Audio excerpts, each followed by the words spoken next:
বিষয় প্রতিবন্ধী ছাত্রছাত্রীদের উচ্চশিক্ষার।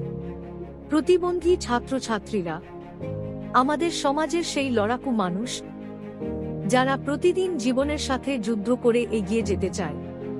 কিন্তু যখন তারা উচ্চশিক্ষার স্বপ্ন দেখে, তখন সামনে দাঁড়িয়ে যায় এক কঠিন বাস্তবতা। এদের বেশিরভাগই আসে নিম্নবিত্ত পরিবার থেকে। বাবা দিন মজুর, মা গৃহকর্মী।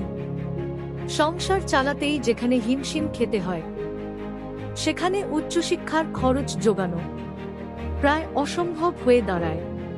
সরকার দেয় মানবিক ভাতা, মাসে মাত্র ১,০০০ টাকা। প্রশ্ন হচ্ছে, এই টাকায় কি সম্ভব? ভর্তি ফি, বই খাতা, যাতায়াত, হোস্টেল বা থাকার খরচ শুধু একটা নয়, সবই তো দরকার।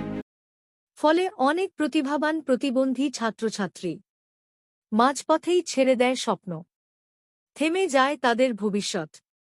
কিন্তু আমরা চাই তাদের স্বপ্ন যেন থেমে না যায়। প্রয়োজন বাড়তি স্কলারশিপ, ফি মুকুব, হোস্টেল সুবিধা, বিশেষ শিক্ষাবৃত্তি। কারণ শিক্ষা কোনো দয়া নয়, এটা তাদের অধিকার।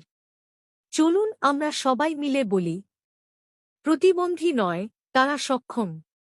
সুযোগ পেলে তারাও সমাজের আলোকবর্তিকা হতে পারে।